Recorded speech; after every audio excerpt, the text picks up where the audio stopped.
Greetings everyone, I welcome you all in today's time episode. और आज के episode में बात करेंगे power tussle between the lieutenant governor and the chief minister of Delhi. तो ये जो पॉलिटिकल गैम्बल, ये जो political fight over the years चलते आ रहा है, इन फाइट को समराइज करने की कोशिश करते हैं। इसके जो बेसिक्स हैं उसे समझने की कोशिश करते हैं। यूपीएससी के लिए जो इंपॉर्टेंट एस्पेक्ट्स हैं उसे हम निकालने की कोशिश करते हैं from this aspect that is contentious as of now. So इस टॉपिक को समझने के लिए कुछ बेसिक डिटेल्स हैं that you need to understand. First of all, the first thing that you need to understand here is कि जब भी हम लोग पावर शेयरिंग की बात करते हैं, you must know that India is an federal country. और इंडिया में हम लोग एक सिस्टम है पावर शेयरिंग का, and this system of power sharing is between the state government and the central government. और इस पावर शेयरिंग में कोई भी टसल्स ना हो, कोई भी फाइट ना हो, इसमें एक क्लियर कट डिफरेंस के लिए, क्लियर कट सेपरेशन के लिए हमारे पास तीन लिस्ट हैं, known as the list one, list two and list three, जो कि संविधान के सेवेंथ शेड्यूल में दिया गया। अब ये शेड्यूल क्या है? शेड्यूल सिंपली लिस्ट की तरह आप समझ सकते हैं, जैसे कोई भी बुक्स में, कोई भी रिसर्च में सबसे नीचे अपेंडिक्स के तौर पर हम लोग एक रेफरेंस देते हैं। सिमिलरली कॉन्स्टिट्यूशन में भी काफी सारे शेड्यूल्स हैं, and seventh number of schedule में हमने तीन लिस्ट हम दे चुके हैं, जहां पर there is basically list one, list two और लिस्ट थ्री। इस लिस्ट वन को हम लोग कहते हैं the union list, list two को हम लोग कहते हैं the state list, and the list three को कहते हैं हम लोग कॉन्करेंट लिस्ट। अब list one that is the union list में वैसे टॉपिक्स होते हैं जहां पर union government that is the central government, वहां पर उन सब्जेक्ट्स में वो लॉज बना सकते हैं, कानून बना सकते हैं। लिस्ट टू में स्टेट गवर्नमेंट लॉज बना सकते हैं, एंड लिस्ट थ्री में ऐसे टॉपिक्स होते हैं, ऐसे सब्जेक्ट्स होते हैं जो कि जिसमें union government as well as the state government कानून बना सकते हैं, प्रोवाइडेड अगर यूनियन गवर्नमेंट बना चुके हैं कोई कानून किसी भी सब्जेक्ट में जो कि कॉन्करेंट लिस्ट में है, देन स्टेट गवर्नमेंट उसके अगेंस्ट नहीं बना सकता। That is the basic aspect through which the power sharing between the state government and the central government has been structured in our constitution. ये था पहला चीज that you need to understand. Second thing that you need to understand here is कि जब हम लोग administration की बात करते हैं, जब हम लोग पब्लिक एडमिनिस्ट्रेशन की बात करते हैं, तो स्टेट में जैसे गवर्नमेंट एक्ट होता है, स्टेट में कैसे एडमिनिस्टर किया जाता है एस्पेक्ट्स को, that is kind of different when we compare it to the union territories. State में हमारे पास चीफ मिनिस्टर होते हैं जो कि हेड करते हैं काउंसिल ऑफ मिनिस्टर्स को, और काउंसिल ऑफ मिनिस्टर्स और चीफ मिनिस्टर को अलग करने के लिए हमारे पास एक स्टेट लेजिस्लेटिव असेंबली भी रहता है, एंड चीफ मिनिस्टर और काउंसिल ऑफ मिनिस्टर्स एड करते हैं किन्हें? गवर्नमेंट या पर्टिकुलरली गवर्नर को, जो कि स्टेट गवर्नमेंट के हेड माने जाते हैं। बट अगर यूनियन टेरिटरी की बात करें, सो यूनियन टेरिटरीज में जनरली, प्लीज रिमेंबर मैं यूज कर रहा हूं वर्ड जनरली, जनरली हमारे पास ना चीफ मिनिस्टर होता है, ना काउंसिल ऑफ मिनिस्टर्स होता है, ना स्टेट लेजिस्लेटिव असेंबलीज होते हैं। द ओनली एस्पेक्ट जिसके बेसिस पर हम लोग यूनियन टेरिटरीज को एडमिनिस्टर करते हैं, that is through an personality known as administrator. अब ये जो एडमिनिस्ट्रेटर होता है, he is kind of, he और she is kind of an agent of the central government, या अगर एजेंट आपको डिफेमिंग लगता हो, so he is appointed by the president. So ये जो एडमिनिस्ट्रेटर होते हैं, he is appointed by the president. So अगर बेसिकली बात करें, he is kind of having an affiliation towards the central government. So ये सेंट्रल गवर्नमेंट के साथ रिलेशंस रखते हैं, एंड प्रेसिडेंट एडमिनिस्टर करते हैं यूनियन टेरिटरीज को। अकॉर्डिंगली कौन एडमिनिस्टर करने में हेल्प करता है? दी एडमिनिस्ट्रेटर एसएस है। So that is the basic funda through which the power struggle, or through which the power struggle of LG and the chief minister or any other union territories aspect comes from. अब the third thing that you need to understand here कि हमारे पास दो special cases हैं when it comes to union territories. As of you know that there are 8 union territories हमारे पास हैं, and इसमें दो union territories हैं जो कि special cases हैं. The first one is of Delhi and the second one is of Puducherry. अब क्या है स्पेशल दिल्ली और पुदुचेरी में? दिल्ली और पुदुचेरी के पास अपने अपने स्टेट लेजिस्लेटिव असेंबलीज हैं। Now remember I told you कि जनरली हमारे पास यूनियन टेरिटरीज में स्टेट लेजिस्लेटिव असेंबलीज नहीं होते हैं, but that's not the case with Delhi and Puducherry. Delhi and Puducherry में हमारे पास स्टेट लेजिस्लेटिव असेंबलीज हैं, उनसे अलग किए गए काउंसिल ऑफ मिनिस्टर्स हैं, एंड काउंसिल ऑफ मिनिस्टर्स को हेड करने के लिए हमारे पास चीफ मिनिस्टर्स भी हैं। अब ऐसी यूनियन टेरिटरीज जहां पर हमारे पास लेजिस्लेटिव असेंबलीज हैं, काउंसिल ऑफ मिनिस्टर्स हैं, चीफ मिनिस्टर्स हैं, उसमें एडमिनिस्टर करने के लिए जो एडमिनिस्ट्रेटर हैं उन्हें हम कहते हैं lieutenant governor. and that is the case with Delhi also. You must know that Delhi is an union territory, but Delhi में भी हमारे पास काउंसिल ऑफ मिनिस्टर्स हैं, he is a deputy minister, और काउंसिल मिनिस्टर्स को head करने के लिए हमारे पास एक चीफ मिनिस्टर हैं, एंड इसमें चीफ मिनिस्टर और council ministers aid and advice करते हैं किसे, legislative sorry the lieutenant governor को, जो कि एडमिनिस्टर करते हैं दिल्ली के गवर्नेंस स्ट्रक्चर को. So that is the basic that you need to understand. अब इसके बेसिक और नुआंसेस में जानते हैं, इसके बारीकियों में जाते हैं. So the first thing that you need to understand when it comes to this power struggle is the administration that I told you already. हमारे में अगर हम लोग दिल्ली की बात करें, पुदुचेरी की बात करें, so we are having lieutenant governors in place of administrators. और administrators generally कहीं ना कहीं administrators bureaucracy के पार्ट होते हैं, वो ज्यादातर IAS ऑफिसर्स रहते हैं. बट लेफ्टिनेंट गवर्नर्स किसी भी पार्ट के हो सकते हैं. वो हो सकते हैं कि वो पॉलिटिक्स से हैं, हो सकते हैं कि वो पुलिस एडमिनिस्ट्रेशन से हो सकता है कि वो ब्यूरोक्रेसी के पार्ट हो. So he or she can be from any facets of the democracy. But administrator particularly एक bureaucracy के ही member होते हैं. ज्यादातर केसेस में वो IAS ऑफिसर्स होते हैं. अगर हम लोग दिल्ली की बात करें या पुदुचेरी की बात करें, so as I told you हमारे पास 3 लिस्ट हैं. There is this list 1, list 2 and list 3. अब दिल्ली और पुदुचेरी में कुछ स्पेशल केसेस हैं.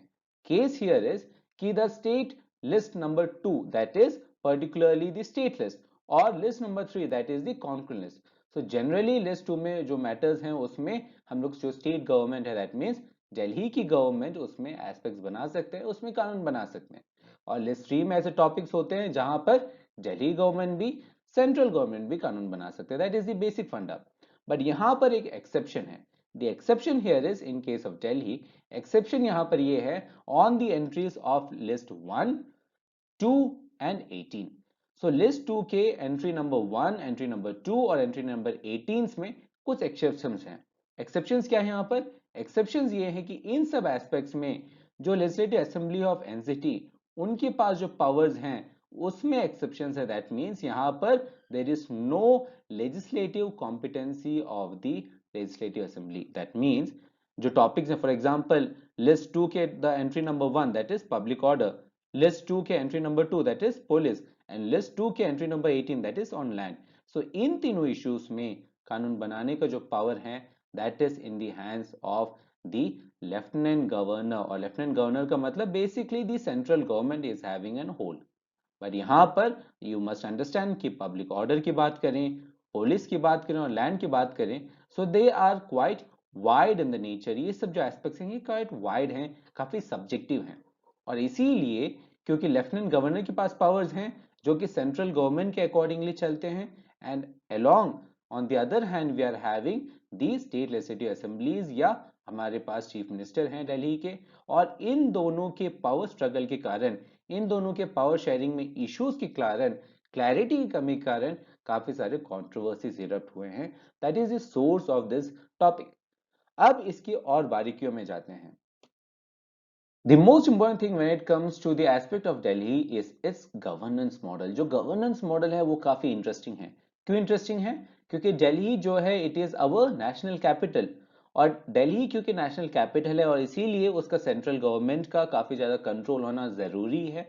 द सेम टाइम उसमें स्टेट गवर्नमेंट जैसे एडमिनिस्ट्रेशन मैकेनिज्म्स है. There is the legislative assembly, there is the council of ministers, there is the chief ministers.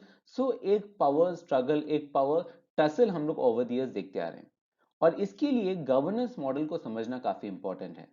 तो basic फंडा हियर इज कि दिल्ली को हम लोग कहते हैं एज नेशनल कैपिटल टेरिटरी, और ये जो क्रिस्टनिंग है that was provided to the Delhi as per the 69th amendment. So 69 amendment में हमने काफी सारे चेंजेस किए कॉन्स्टिट्यूशन में, संविधान में. One such change was that हमने ऐड किया एक article known as article 239AA, और आर्टिकल 239AA के अकॉर्डिंगली हम लोग ने क्रिस्टियन किया दिल्ली को as the national capital territory, और इसीलिए हम लोग जनरली दिल्ली को कहते हैं एनसीटी ऑफ दिल्ली. अब इसके साथ साथ यहां पर यह भी कहा गया that there a position would be there जो कि एडमिनिस्टर करेंगे एस्पेक्ट्स को दिल्ली का, and that position would be the lieutenant governor. और ये जो लेफ्टिनेंट गवर्नर का जो पोजीशन है that would work on the aid and advice of the elected legislative assembly. अब यहाँ पर again the word aid and advice है जो कि सिमिलर है स्टेट गवर्नमेंट में भी। स्टेट गवर्नमेंट में भी अगर आप आर्टिकल्स को उठा के देखें तो वहां पर भी सिमिलर लैंग्वेज आपको दिखेगा, जहां पर लिखा गया होगा कि governor who works on the aid and advice of the elected legislative assembly. But यहाँ पर 2008 के अकॉर्डिंगली जो एड एंड एडवाइस है इसमें काफी सारे एक्सेप्शंस दिए गए हैं। वन सच एक्सेप्शन इज कि यहाँ पर जो एड एंड एडवाइस है, this clause pertains only to the matters on which the elected assembly has powers under the state and the concurrent list, with the exceptions of public order, police and land. So हमने देखा कि यहाँ पर हमारे पास तीन exceptions थे, that is the entries 1, 2 and 18. So entry 1, 2 and 18 of which list? Of list 2, that is the state list. So in list में जो कॉम्पिटेंसी है, जो लीगल कॉम्पिटेंसी है, वो आपके लेजिस्लेटिव असेंबली के पास नहीं है, that is on the aspects of, that is in the hands of the lieutenant governor. और यहाँ पर जो एड एंड एडवाइस में एक्सेप्शंस हैं in the aspects of public order, police and land, in subjects में लेफ्टिनेंट गवर्नर के पास एक privilege है, एक प्रेफरेंस है ओवर द इलेक्टेड असेंबली, या पर्टिकुलरली कहें over the chief minister and the council of ministers. At the same time यहाँ पर ये भी लिखा गया है that lieutenant governor has to either act on the aid and advice of the council of ministers, that is headed by the chief minister, or he or she is bound to implement the decision taken by the president on a reference being made by him. That means अगर lieutenant governor को कोई भी aspect में doubt लगता है, कोई भी decision जो कि चीफ मिनिस्टर लेते हैं, काउंसिल ऑफ मिनिस्टर्स लेते हैं, उसमें डाउट लगता है, देन लेफ्टिनेंट गवर्नर उस इशू को प्रेसिडेंट को रेफर कर सकते हैं। प्रेसिडेंट अपने डिसीजंस जो हैं वो कहेंगे और प्रेसिडेंट का जो डिसीजन होगा that would B overseen, that would B implemented. तो यहाँ पर प्रेसिडेंट के पास भी एक ओवर रूलिंग पावर्स हैं। दैट मीन्स यहाँ पर जो कंट्रोल है that is basically in the hands of central government.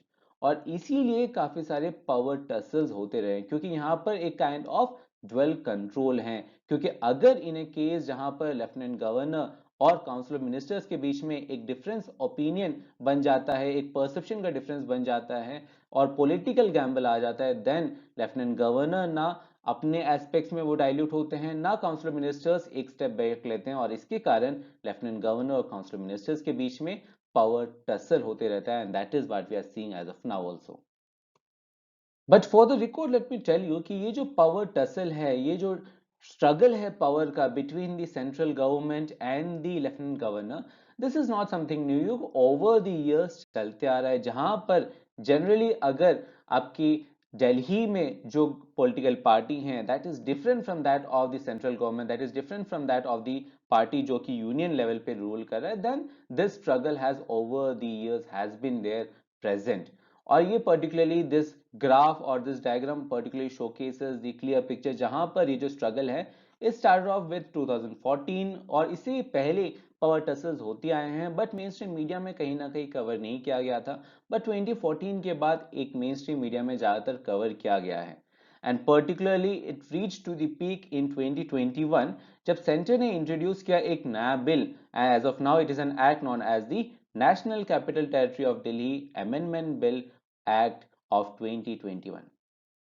So as I already told you, ये जो टसल है लेफ्टिनेंट गवर्नर और चीफ मिनिस्टर के बीच में, ये टसल का जो एपिक पॉइंट था, the epitome of this tussle reached in 2021 जब सेंट्रल गवर्नमेंट ने एक बिल लाया known as the national capital territory amendment bill of 2021, या as of now it is an act of 2021।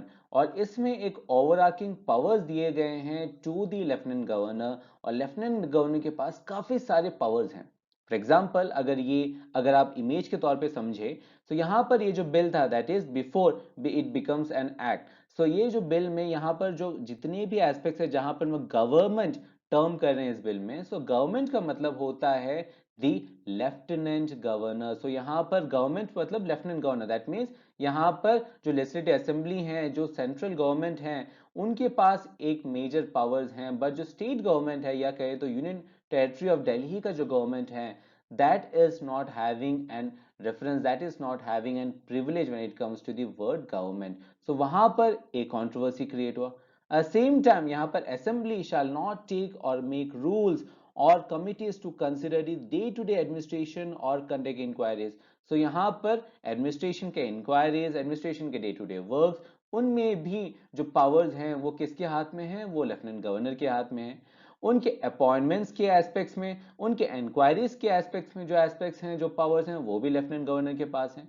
और इसीलिए जो दिल्ली गवर्नमेंट है, Delhi government has made various reservations, and there are reservations जो कि काइंड ऑफ सोर्स करें from the supreme court judgment जो कि ओवर द इयर्स दिया गया था, या ओवर द इयर्स इस पावर टसल को रिड्यूस करने के लिए सुप्रीम कोर्ट ने और दिल्ली हाई कोर्ट ने सेवरल जजमेंट सुनाए हैं। एंड एज ऑफ नाउ इस पॉलिटिकल गैम्बल में घुसना हमारे लिए इंपॉर्टेंट नहीं है। As an UPSC perspective what is important here is to understand the judgments जो कि सुप्रीम कोर्ट और दिल्ली हाई कोर्ट ने ओवर द सुनाए हैं। So let's leave this political gamble and let's jump into the judiciary's involvement. और judiciary के involvement को समझने के लिए काफी सारे माइलस्टोन केसेस हैं जो कि टाइमलाइन ऑफ डिस्प्यूट को शोकेस करते हैं। Or the first milestone case regarding this power struggle or power tussle is the 2017 judgment. और 2017 judgment में दिल्ली हाई कोर्ट ये कहते हैं that the lieutenant governor is not bound by the aid and advice of the council of ministers in every matter. That means किसी किसी matter में, specific matters में lieutenant governor अपना डिस्क्रिशन यूज कर सकते हैं। ऑफ कोर्स ये Delhi government या जो काउंसिल मिनिस्टर्स हैं दिल्ली के, उन्होंने अच्छी तरीके से नहीं लिया, and again there was an appeal. और 2018 में ये एक बिगर जज बेंच को रेफर किया गया, एंड इन एन 5 जज bench of the Delhi high court यहां पर वो सुनाते हैं that the lieutenant governor of Delhi is bound by the aid and advice of the elected government and both needs to work harmoniously with each other. That means यहाँ पर lieutenant governor और chief minister जो कि head करते हैं council of ministers को, इन दोनों parties को एक दूसरे के साथ हार्मोनियसली वर्क करना है और दोनों को एक दूसरे को रेस्पेक्ट करना है। That is something that came of the 2018 judgment, जो कि हम लोग कहीं ना कहीं कंट्रोवर्सीज में भी देख रहे थे। बट अगेन काफी सारे कंट्रोवर्सीज और क्रिएट हुए, particularly over the matters of services, over the matters of appointment, over the matters of controversies। और ये जो मैटर है ये दिल्ली हाई कोर्ट से निकल के सुप्रीम कोर्ट में आ गया। सो इन द 2019 जजमेंट जो कि सुप्रीम कोर्ट के एक 2 जज बेंच सुन रहे थे, वहां पर it become an split verdict. अब स्प्लिट वर्डिक्ट क्या हुआ था? स्प्लिट वर्डिक्ट मतलब 2 जज बेंच में एक जज जो है वो सपोर्ट किए थे पिटिशन को, दूसरा जज was against the petition. So कोई भी जजमेंट अकॉर्डिंगली नहीं निकला, and there was a controversy in the judgment also, और इसलिए 2019 judgment kind of unfructified. Then again a major judgment came in the 2022 case जो कि ongoing है as of now। So 2022 case में सेंटर कहते हैं कि क्योंकि दिल्ली एक नेशनल कैपिटल है, क्योंकि Delhi face of the nation है, इसीलिए कंट्रोल जो है वो हमारे पास होना चाहिए, और ये जो मैटर है ये एक बिगर लार्जर बेंच को रेफर करना चाहिए। और काफी सारे कॉन्ट्रोवर्सीज हैं जो कि ऑनगोइंग है सुप्रीम कोर्ट में, और क्योंकि ये इशू ऑनगोइंग है, discussing it would not be doing justice to that judgment जो कि ऑनगोइंग है। और एज ऑफ नाउ क्योंकि वो लार्जर बेंच को रेफर कर रहे हैं, so until and unless the judgment is out there उसे डिस्कस करना हमारे लिए सही नहीं होगा, यूपीएससी के लिए सही नहीं होगा। It won't be specific or it won't be unbiased for our perspective or for our use। that is why let's wait for the judgment जो कि सुप्रीम कोर्ट सुनाते हैं, and afterwards we can again come to the 2022 case। अब बात करते हैं कैसे Capitals को गवर्न किया जाता है in other parts of the world. So the basic फंडा हियर इज कि क्योंकि कैपिटल्स काफी स्ट्रेटेजिक इंपॉर्टेंस रखते हैं, क्योंकि कैपिटल्स में काफी सारे प्रेसिडेंशियल बिल्डिंग्स रहते हैं, पार्लियामेंट होता है, डिफेंस होता है, फॉरेन मिशंस आते हैं, फॉरेन डिग्निटरीज आते हैं, और इसीलिए सेंट्रल गवर्नमेंट का भी और स्टेट गवर्नमेंट का भी कंट्रोल होना इंपॉर्टेंट होता है। एंड नाउ लेट्स सी कि दूसरी पार्ट ऑफ द वर्ल्ड में, for example United states of America और ऑस्ट्रेलिया जो कि काइंड ऑफ फेडरल कंट्रीज हैं, वहां पर कैसे वो कैपिटल्स को गवर्न कर रहे हैं। अगर यूएस की बात करें तो यूएस में जो वाशिंगटन डीसी है, वाशिंगटन डीसी के पास जो म्युनिसिपल कॉर्पोरेशन है, उनकी जो पावर्स हैं वो कर्टेल किए जाते हैं बाय द फेडरल गवर्नमेंट, या इंडिया के स्पेसिफिकली बात करें सो यूनियन लेवल पे जो गवर्नमेंट है। दैट मींस यहां पर एक ओवरआर्चिंग पावर है, एक प्रेफरेंस है फेडरल गवर्नमेंट के पास। अगर हम लोग ऑस्ट्रेलिया की बात करें तो ऑस्ट्रेलिया जो कैपिटल है दैट इज कैनबेरा, कैनबेरा में भी देयर इज एन असेंबली जो कि डेवलप करते हैं एक लोकल एग्जीक्यूटिव को, बट वो उन टॉपिक्स में जो कि इंपॉर्टेंट है सेंटर के पर्सपेक्टिव से, जो कि इंपॉर्टेंट है नेशनल सिग्निफिकेंस के लिए, for example courts, police services, securities, इन सब एस्पेक्ट्स में वो कोई भी डिसीजन या कोई भी कानून नहीं बना सकते। सो यू कैन अंडरस्टैंड कि यूनाइटेड स्टेट्स में भी और ऑस्ट्रेलिया में भी सिमिलर पावर डिवीजन है, but the only difference there is कि वहां पर एक क्लियर कट पावर सेपरेशन है, एक क्लियर कट पावर डिफरेंशिएशन है, जिसके कारण ये जो कंट्रोवर्सीज हैं जनरली कम होते हैं उन पार्ट्स ऑफ द वर्ल्ड में, and that is something that India should also understand and India should also learn. So let's wait for the Supreme Court judgment and then we can have a further discussion on this topic. So till now I hope कि इस topic से related जितने भी aspects थे, जितने भी nuances थे, जितने भी controversies थे, has been clarified for you guys. इस टॉपिक से रिलेटेड जितने भी डाउट्स हैं, जितने भी एक्सप्लेनेशंस हैं, इनके जो रिमार्क्स हैं, that will be provided to you in the form of PDF, जिसका जो लिंक है that would be provided in the videos description also. At the same time जो बेसिक एस्पेक्ट्स हैं that would be copy pasted in the video description, so you can refer to those aspects in our website, that is shieldis.in, but at the same time you can find it via the videos description. So stay tuned for more content. Thank you. See you next time.